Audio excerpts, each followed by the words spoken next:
Um, Mr. Anderson, pleased to hear from you. Good morning, Your Honors. May it please the Court, my name is William Anderson. I represent the Baltimore City Substance Abuse Directorate.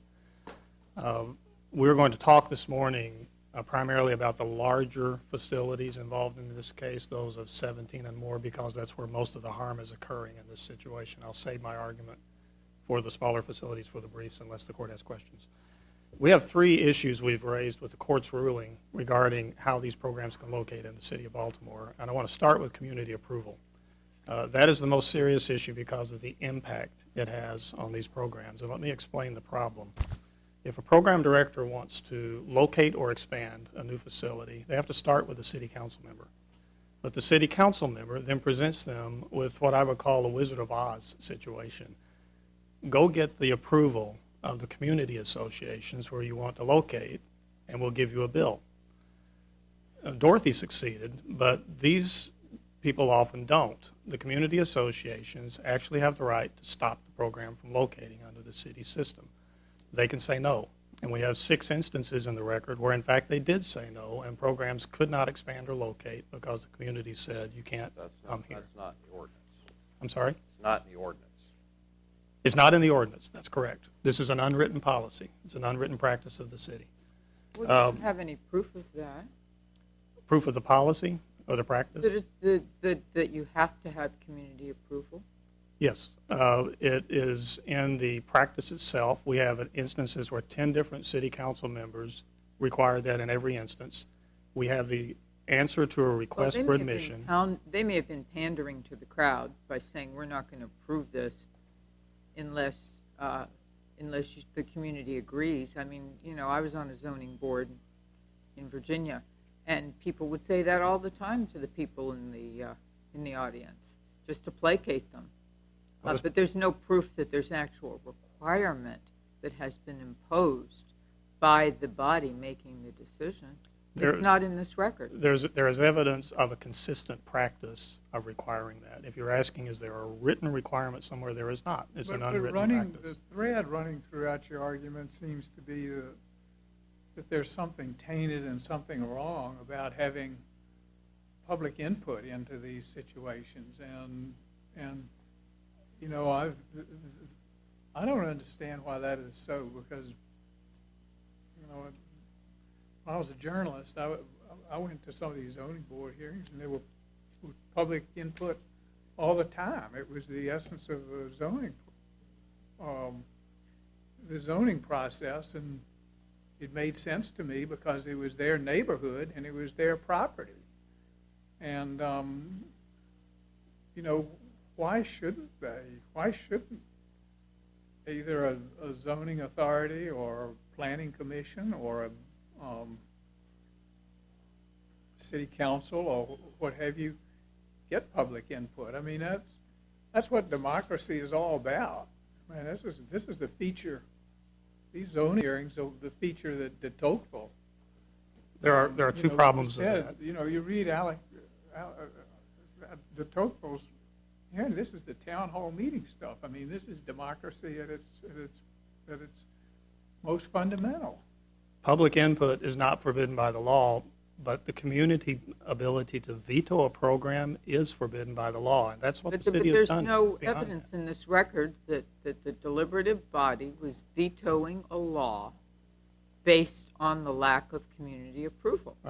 There may be isolated random comments, but that happens all the time when they're trying to calm down a group.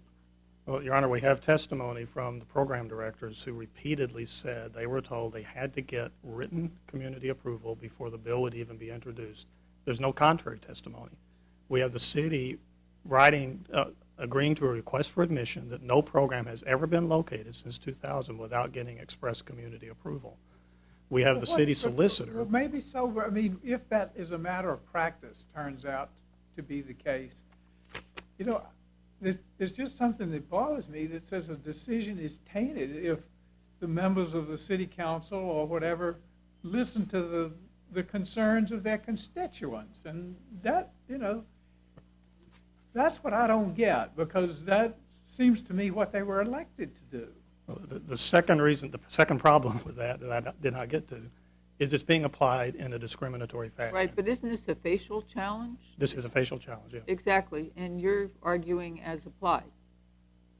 No, I'm arguing facial challenge because it is only being Nothing about applied. the ordinance itself that requires it, so how do you then go on this, as I see it, kind of a sojourn to saying what's done in practice, because that's not really the issue under your pleadings, is it? Well, the conditional use ordinance, it starts with a city council member. The city council member in every single instance, with no exception, has put this barrier up of community approval. It's a separate practice than the ordinance, but it's actually absolutely tied in with it. And the problem is, Your Honor, they don't do that for other types of residences. If I want to put up a 20-person apartment They have building, community input on zoning variances and permits all the time. but they never tell them to go to the community and bring me back approval for your apartment building. They don't say, bring me back approval for your juvenile home. They don't say, bring me back approval for a home for a Why Spanish. is your facility like those? It's a residence. It is primarily a residence. There is a treatment component, but the reason these facilities exist is because these people can't live anywhere else. They would go back into recidivism. They would go back to Understand that, but drug You use. presented your case. It was your burden to show the discriminatory aspect of it. And as I understand the way you presented your case, it was that the city treats differently the facilities that we think are our comparator, a residence, Right. from other facilities. Right. But I'm not sure you ever carried your burden of proof there, which, once you cut through the district court's opinion, may have been what it was trying to say. Because it seems like to me you have a very tough time in a facial challenge saying that an apartment building and these facilities are the same thing, because apartment buildings do not require supervision 24 hours a day for the folks that live there. They don't have a significant portion of the individuals who are there committed by a drug court, a number of those folks being unable to leave the property. You don't have the impact of, in typical zoning terms, all the traffic that comes with the medical component and all the supervisory personnel that have to be there. And it just seems like to me that in the way you chose to present your case, when you went with the comparators, you don't have a comparator.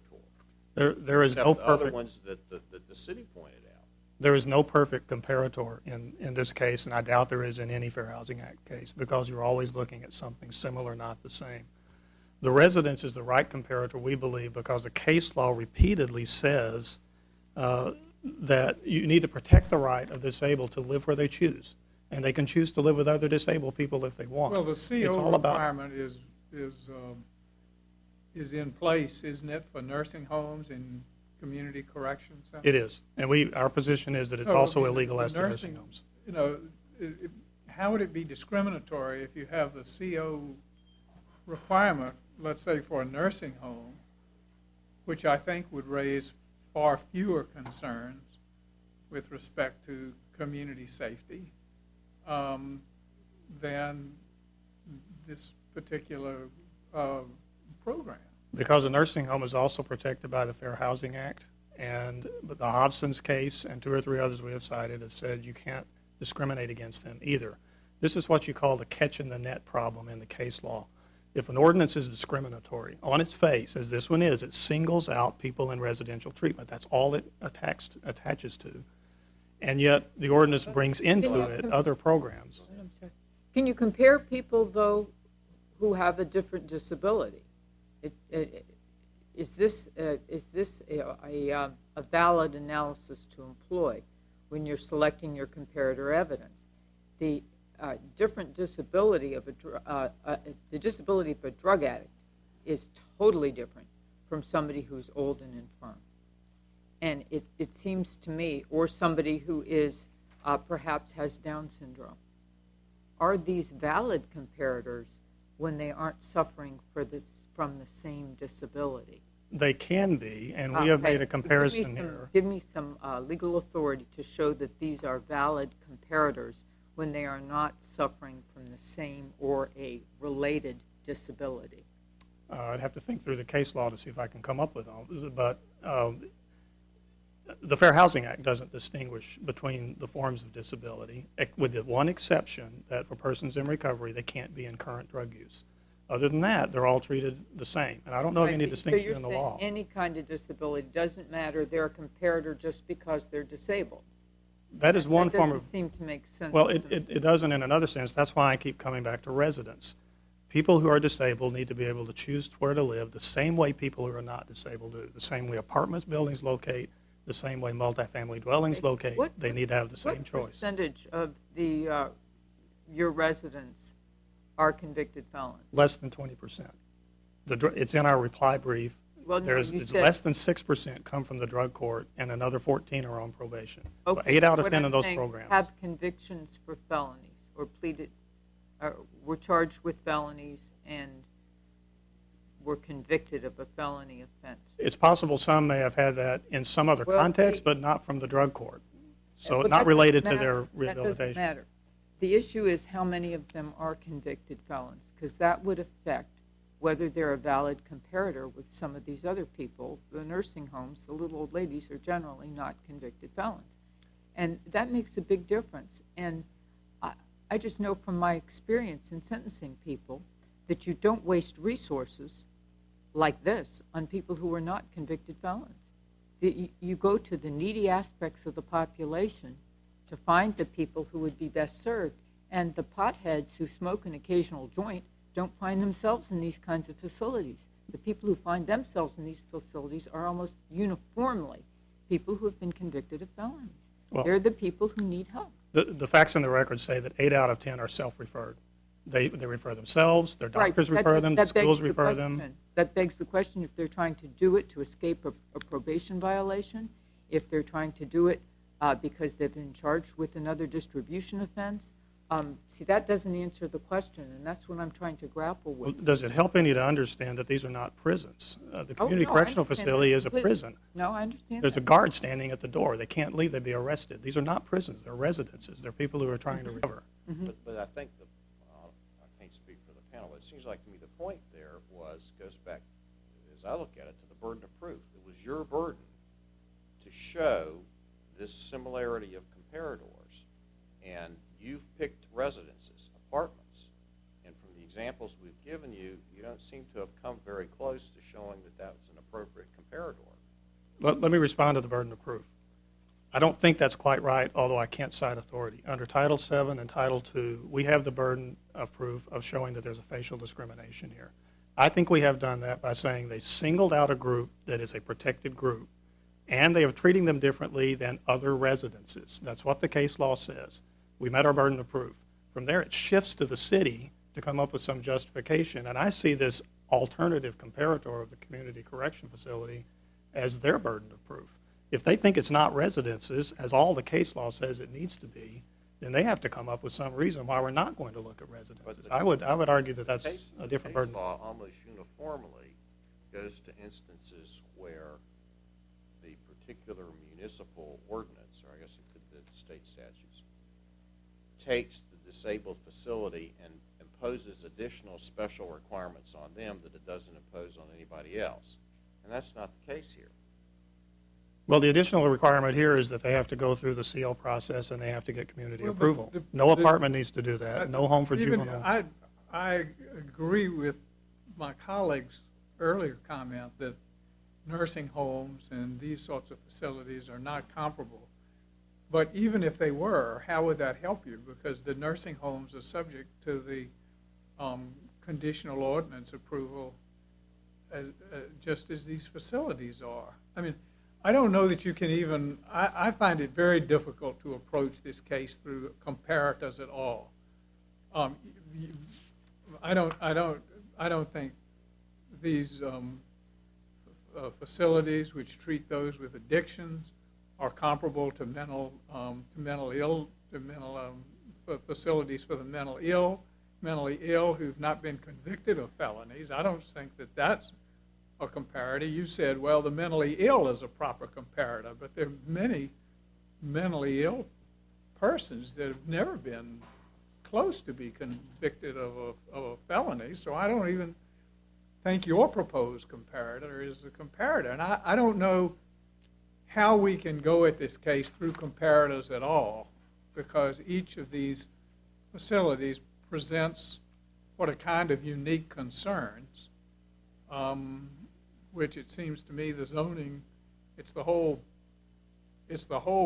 purpose of the zoning process to take up applications based on a totality of the circumstances.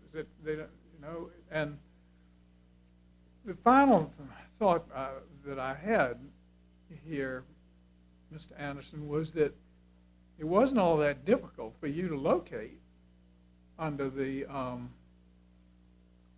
under this facility, under this ordinance, if you conformed with the basic family dwelling provision, which is that you just limit the number of unrelated persons in a particular unit to 4, and you could get there are other instances, even where you had more than 4 unrelated persons, where it seemed to me a reasonable accommodation under the statute might be open to you. And some of these larger facilities where the most resistance, I think, is met under the conditional ordinance program, at least the record indicated to me that some of the larger facilities contained as many as 120, 160 residents. And so, when we talk about reasonable accommodation, why wouldn't that go 2 ways? Why can't you reconfigure your proposal and downsize it a little bit to the point where you're having a much smaller number of people, and not seeking to locate 150 residents, an unknown number of which are convicted felons? You might find a little bit more receptivity if these were much smaller proposals. But this is not. It didn't strike me that this was a draconian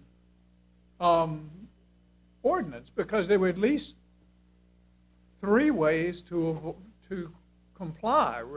Taking the family dwelling provision seriously, seeking a reasonable accommodation, reconfiguring your proposal, downsizing it. But there are ways for you to proceed, and but here you have this facial challenge trying to knock the whole thing out. It just seems to me to be way overextended.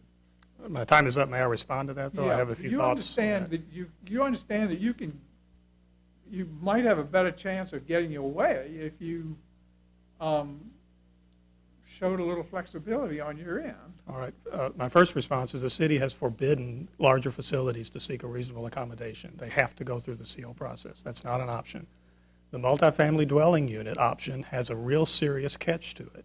You have to have a bathroom and kitchen in every 4-person dwelling unit. That's the definition. That's fine. That's how you can define it. But these facilities often can't do that. If they buy a former nursing home, they're stuck. They'd have to go back and rebuild the thing to put a bathroom and kitchen in every unit. They have to go through the CL process. Now think for a minute about what that means. If we do what you say, and we make the thing conform to the 4-person bathroom kitchen rule, suddenly we're not compared to a community correctional facility anymore. Those can go in anywhere as of right. That's the court's ruling.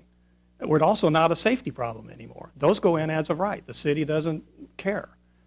It's a pretext. The real reason for doing this is to have a mechanism to let the communities, and approval is, or input is fine. So you're saying I object to the the zoning veto. code that has the bathroom facility, 4-person, that's in there as a pretext to stop you from locating? It's using it against the residential programs would be a pretext.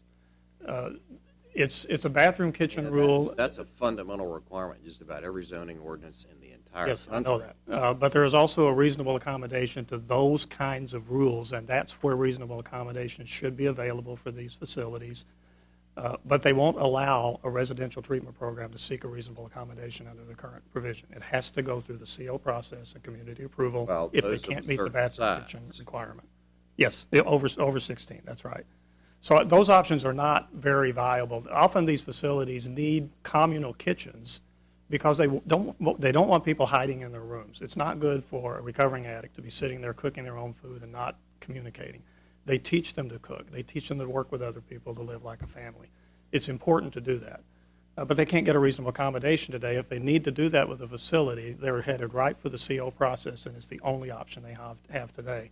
I know it sounds like we're asking for a lot. It's really not. Strike the ordinance that applies the CO process to the residential treatment programs, and we're back to a process where the city, if we need this reasonable accommodation, can look and make sure there's not too much density, there's not too many people in the building. That's what the city should care about. The city should not care that you have a program that's trying to treat recovering alcoholics in a neighborhood where it's properly sized for that neighborhood. All right, thank you, sir. Thank you. And you have some rebuttal time too, I think, so we'll wait on that. And, Mr. Naden, we're ready to hear from you. Thank you, Your Honor. Matthew Naden on behalf of the Mayor and City Council of Baltimore. What, are you taking a cross appeal here? We are, Your Honor. Why?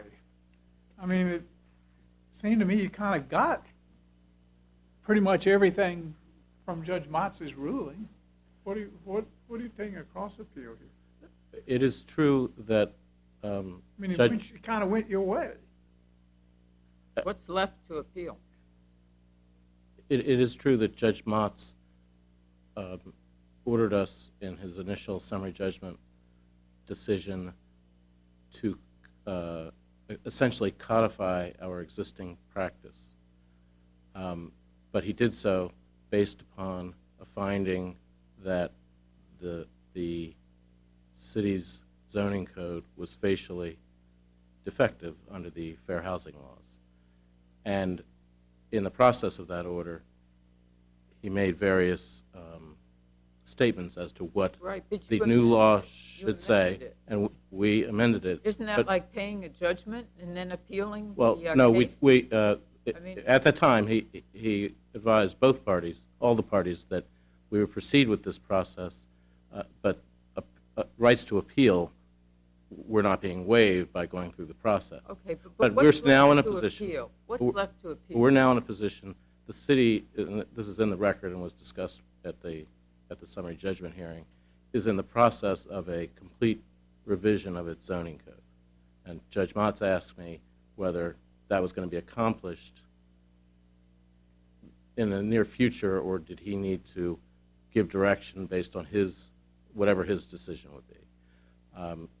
So he directed us to make this amendment now, because the revision won't be done for a year, 2 years, who knows. And the amendment goes for the 16-person and smaller. The amendment that we just adopted Right, that complied with his order. clarified that drug treatment facilities, licensed or unlicensed, called supportive housing, are entitled to, by right, are permitted to locate just like any other residence. So an apartment building with 32 units is permitted, was historically in the record, and is under the clarified amendment permitted by right, just like anybody else. So there's no distinction, there's no differential treatment between drug treatment facilities and ordinary multifamily dwellings or single-family dwellings. They all have to abide by the same rules as Mr. And you're getting to telling us what the cross appeal is about. You still haven't answered my question. Well, What what's is the appeal? left to appeal? Well, what I'm saying is, in the revision of the code,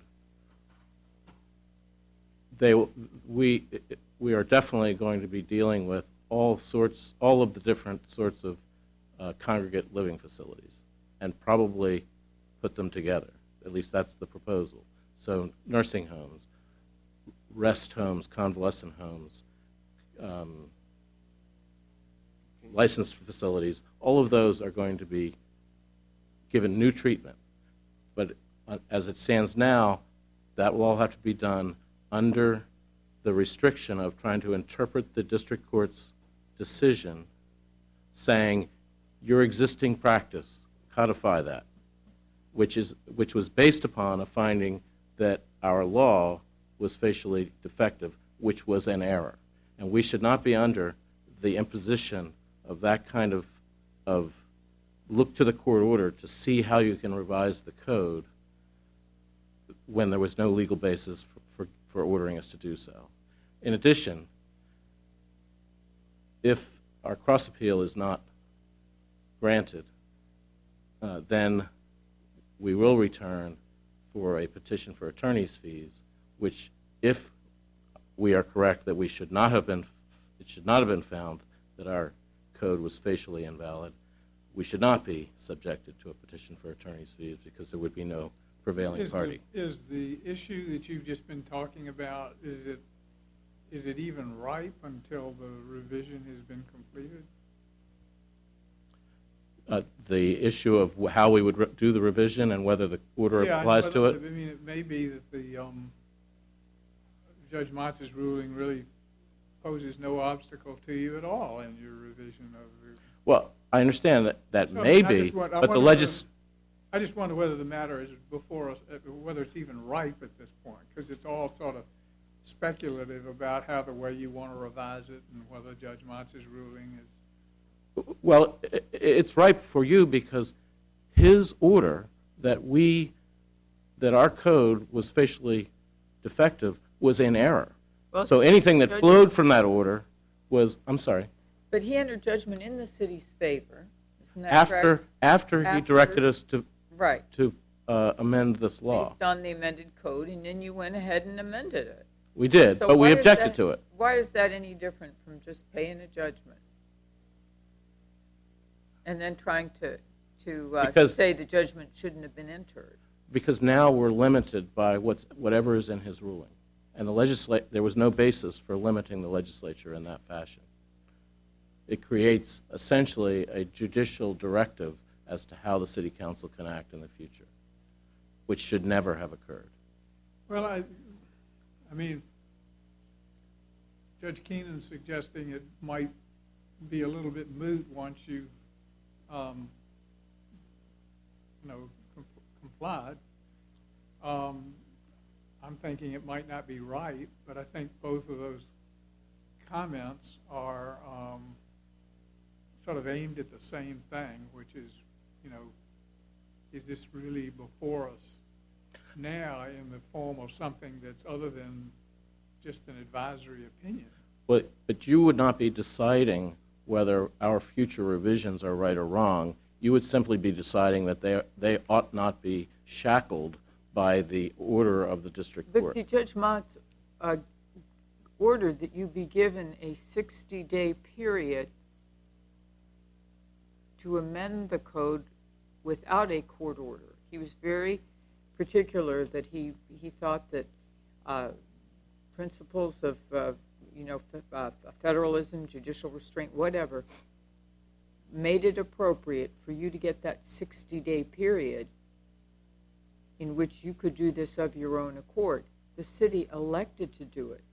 The court didn't impose it as an order, didn't say you have to do it. Well, he did. He said, if you don't do it, I'm going to issue an order. Well, yeah, making you and do then it. you could have appealed that, couldn't you? Well, he said we could. That's what I'm telling you. No, yeah, but what I'm saying is, when We you are. elect to do what he finds defective, rather than wait for him to order you to do it, why haven't you then conceded the issue?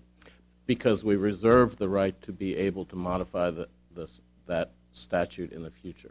And let me just, so that you don't think it's completely hypothetical. As I said, right now, a 100-unit apartment building can be constructed following the rules for multifamily dwellings with individual units and could hold 400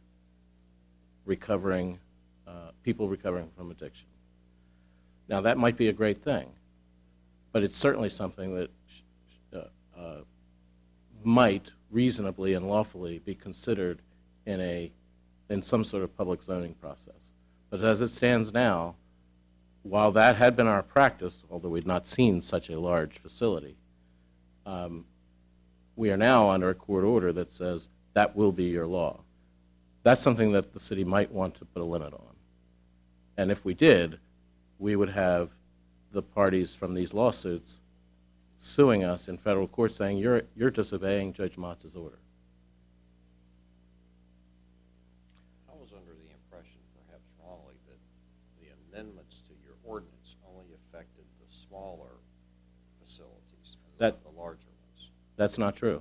Not true. The law makes it clear that wherever, whatever size, sorry. Your new ordinance. Correct. And that was based on the fact that in every occasion when the question had come up, the city had consistently permitted facilities that operated, configured as in units, they were permitted just like any other place. Now that doesn't mean an apartment building would be allowed in a single-family dwelling neighborhood. What in the opinion said that you were required to do that for facilities of more than 16 people? The opinion said continue your practice, which is what, and that was discussed in the hearing, but there is in the record, in the, I believe the 7th appendix volume, is the series of correspondence with the court afterwards, where it was made clear by the court that the permissions for treating these facilities the same at numbers, whatever the number was that's permitted for an ordinary apartment building, would be required. Is the question before us, and I'm trying to get a grip, because a lot of this is vague, is the only question that's before us on the direct appeal, leaving the cross appeal to one side, is whether is a facial challenge to the requirement of conditional ordinance approval for those with for facilities, larger facilities with 17 or more persons. That's what's before us, isn't it? No, the facial challenge was to strike the conditional ordinance as to any size requirement as to any size facility and replace it, and this is a crucial aspect of what the appellant is seeking. In addition, the court affirmatively mandate that drug treatment facilities be permitted wherever ordinary dwellings and multifamily dwellings are permitted in similar numbers, with the exclusion, under all the same rules of size, except they want an affirmative exclusion from the requirement that they abide by the family dwelling unit definitions, which are the definition of a multifamily dwelling in virtually every jurisdiction in the country. So essentially they're saying, treat us like a multifamily dwelling. Are facilities which purport to hold, let's say, 5 residents, are they subject to the conditional ordinance? They would be, except for the fact that they have consistently, and it's undisputed, been granted reasonable accommodations. But does a small facility which conforms to the family dwelling provision are they permitted to locate as of right? Yes, they are. So there is no difference in the treatment of non-disabled residents, ordinary. Then they're permitted to locate as of right without a conditional ordinance? Correct. So then the challenge really is to the requirement of a conditional ordinance with facilities of 17 or more. Well, the directorate is saying If the smaller the smaller and the larger are permitted if they are configured in units. or what? No matter what size building you have, if it is configured in units of no more than 4 unrelated people with a separate kitchen and bath in each unit, then you're permitted wherever those kinds of multifamily dwellings are permitted, under the existing law and under the prior practice. Then you're without the need for a conditional ordinance. Correct. All right. What actually triggers the requirement of a conditional ordinance? A request that a number of people greater than 4 wants to occupy a unit as a drug treatment facility or for any other reason. So are you saying that a unit of 90, a facility with 90 persons would have the right to locate as of right, as long as they complied with the family dwelling provision of Correct. 4 to a unit, with each unit having a kitchen and a bath? Yes, assuming that building is in a district which would permit an apartment building of that size. If it was in a non-single family dwelling. And there are different sized buildings Oh, allowed yeah, in different I understand, districts. but Yes. it would be you would treat it in accord with the application of, Yeah. so the only thing that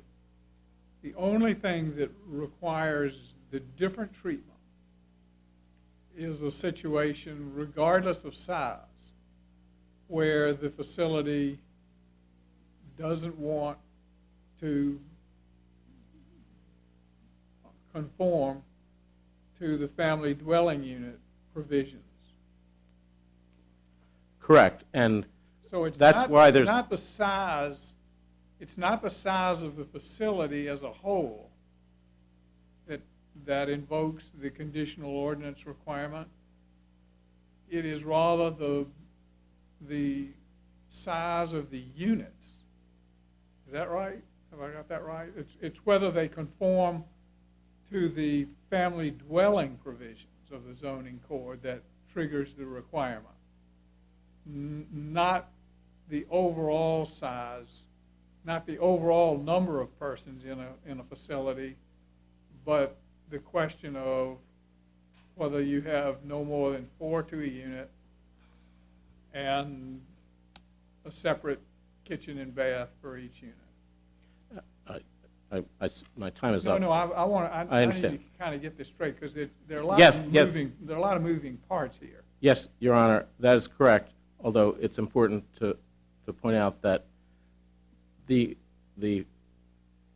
unit dwelling rules originally came into existence decades ago to deal with the problem of overcrowded tenements, among other reasons. Right. So, theoretically, the number of people might be more, but yes, the answer to your question is, in terms of permission to obtain zoning, no matter the number of people, if you abide by the unit dwelling number and kitchen and bathroom requirements for the size building that's permitted in that district, you're permitted by right, All right, whether you're a so substance abuse facility or any other group. It's only nonconformity with the family dwelling provisions that invokes the conditional ordinance requirement. Yes. Okay. But And- then, Because I need to get and so the overall number of residents in a facility, are you telling me that it's irrelevant for purposes of the conditional ordinance?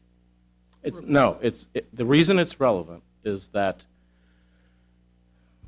a request by a facility of 8 or 12 or 16 persons to be accommodated as similar to a family dwelling has been consistently, without fail, granted. So there is no conditional ordinance required because they receive within approximately 30 days a grant of their request for accommodation to allow them to have more So than 4 they people. get in as a result of a reasonable accommodation, even if they're not in conformity with some of the other zoning ordinances, like let's say there's a zoning ordinance against a duplex, and if you had a duplex here with or 2-unit facilities and they conform with the family dwelling rules, you would, as a matter of reasonable accommodation, let them in? Well, if there's a duplex in existence, but duplexes are not allowed in that zone, then it would be presumably a non-conforming use, permitted as a non-conforming use, but then they would be permitted to without asking, by right, to have 4 in each unit of the duplex, and then if they requested to have 8 or 10, assuming that there was enough space for this number of people, if they asked for 8 or 10 in each unit of the duplex, they would be granted those accommodations. They would, Yes, they would. even if, you mean only smaller facilities? Well, we have not had a case where a request was made for so many people that the bounds of the federal requirements that the accommodation be reasonable and necessary that those bounds have been reached. But if someone asked to put 32 people in a single-family dwelling, I imagine that request might be denied. But we have not had that request. There's no evidence of a It's still not denial. entirely clear to me, and maybe my colleagues have a better understanding than I do of it.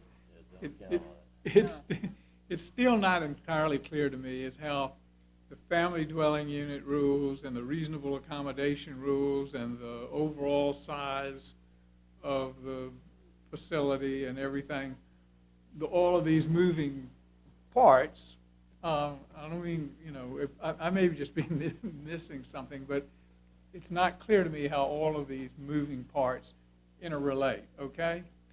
And I'm not sure that your brief makes it completely clear. So it would help me if, and subject to the response, okay, to just in a 3-page supplemental submission. This is something I need. You may think you've covered it in your brief, but I'm not sure you have. Go through just step by step exactly how this stuff works. Okay? Just tell me, and I have it within 7 days. Just a description, so that I'm sure that we get our facts right about how these ordinances work, when reasonable accommodations set in, what conditions actually lead to reasonable accommodations, when the conditional ordinance is required, conditional ordinance is required, and when it's not. What relevance does the overall size of the unit play with respect to zoning requirements? I just want, within a week, and you can make it 3 to 5 pages, I want you to just sit down as a very good, clear piece of descriptive writing how this scheme works. Okay? Yes, I'll Your Honor. make a suggestion to go along with that. Yeah. Again, we may need more than 3 to 5 pages. It would at least help me. Maybe I'm just the most confused of all.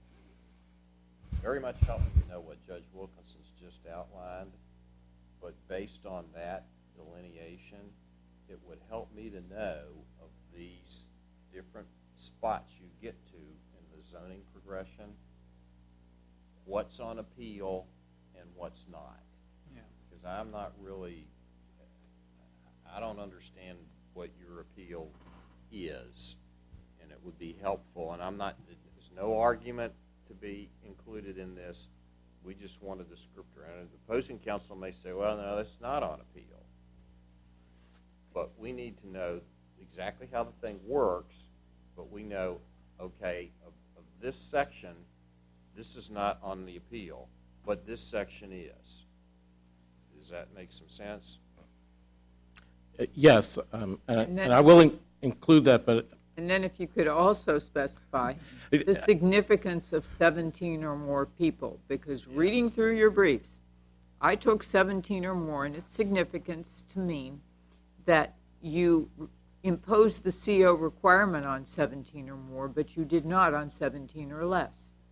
I've taken from your argument today that it doesn't matter because you impose the same requirement irrespective of size. And so tell us why you were concentrating on 17 if it did not mean the imposition of a CO requirement for 17 or more, because the ones under 16 and under go through the reasonable accommodation process. Tell us. I must say that I'm particularly interested in hearing the answers to the questions that both Judge Agee and Judge Keenan have posed to you. That they would be, their request would be immensely helpful to me as well. And this appeal is simply not at the level of clarity at the end of the briefs and the oral argument that it needs to be.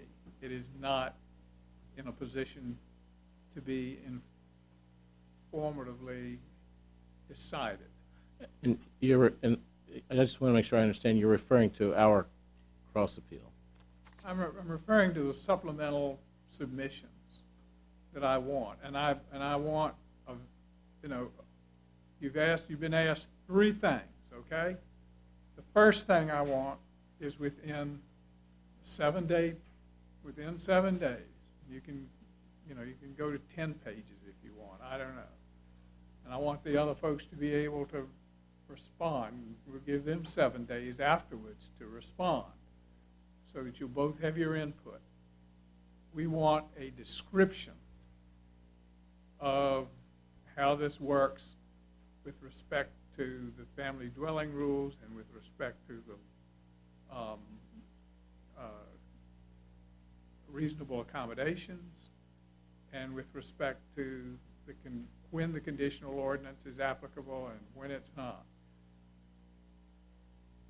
I'm very interested in Judge Keenan's question about the relevance of the 17 persons requirement. I'm also quite interested in Judge Agee's point about what exactly is before us. This appeal is in way too confusing a state at this point after briefing and argument, and we need this additional help from counsel. Okay? If I can, one risky thing. Yes, I want to know of that description what you think your cross appeal is about, but also what you think the direct appeal is about. And counsel can respond, yeah, I agree, or no, I disagree. But I don't want anybody arguing cases in it or things of that nature. We might get to that a little bit later.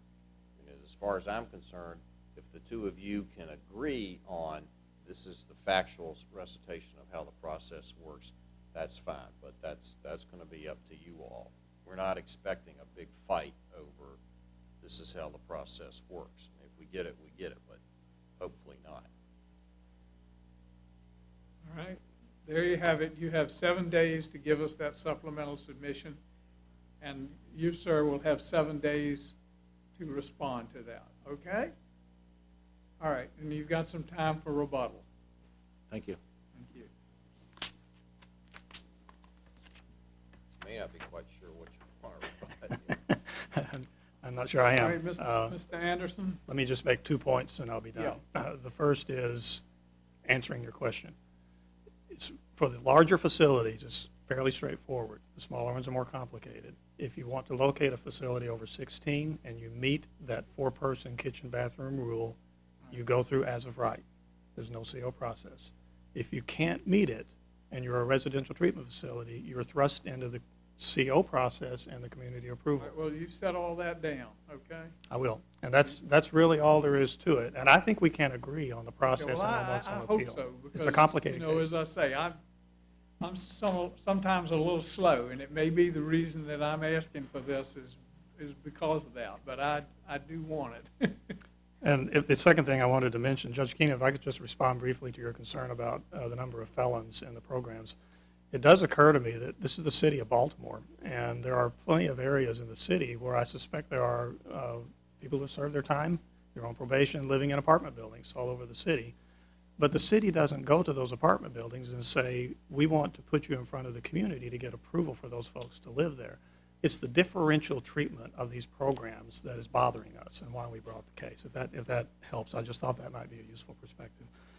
This multifamily dwelling thing, to me, destroys the use of the community correctional facility as a comparator. Because if it's true you can locate as of right 100 people, as long as you meet the 4-person requirement, they're really not worried about this being a community correction facility or causing trouble. It pushes us back to the residents as the proper comparator. And I agree with you. When this case started, I thought we were going to have trouble with the comparator. All right, well, you in this understand case. what we're looking for. I do, and I'm not making any argument in this submission. It's only going to be about the process, and that's All what right. we will cover. Well, All that's right. good. Thank you. But we want to be sure that you all are telling us, this is what we think is precisely on the cross appeal, this is what we think is precisely on the direct appeal. Thank you. Okay, you have anything further? Mr. Naden, you've reserved some time here, but I think you know what we really need.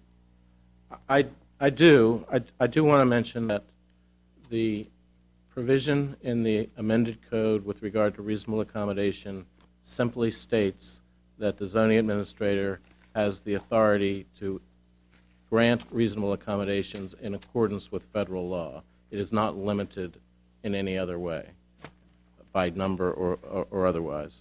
And I'd also like to point out that there are no cases cited, nor am I aware of any, that suggest that nursing homes are not lawfully subject to a conditional ordinance type process. The cases cited by the appellant simply were about a discriminatory application of such a process. They did not suggest that because the FHA applies to nursing homes that you couldn't have a public process for deciding them, nor is there any case suggesting that for the types of facilities we have in this case.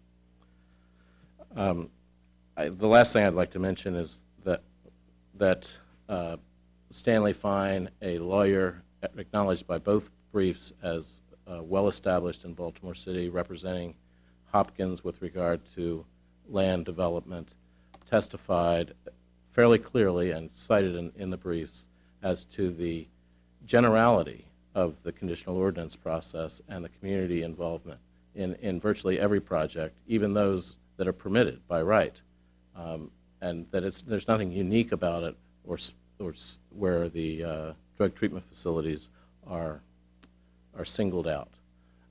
And lastly, I just want to mention that the case cited by the plaintiffs, Huye, supporting the idea that an unwritten policy can be used to assert a facial challenge, actually stands for the proposition that unwritten practices, such as the city's practices in this case of granting accommodations and interpreting the statute lawfully, can only be used to defend against a facial attack.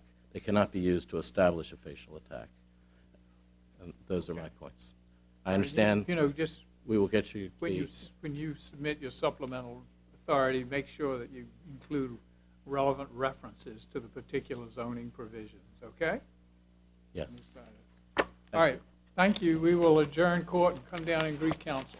This honorable court stands adjourned until tomorrow morning at 9:30. God save the United States.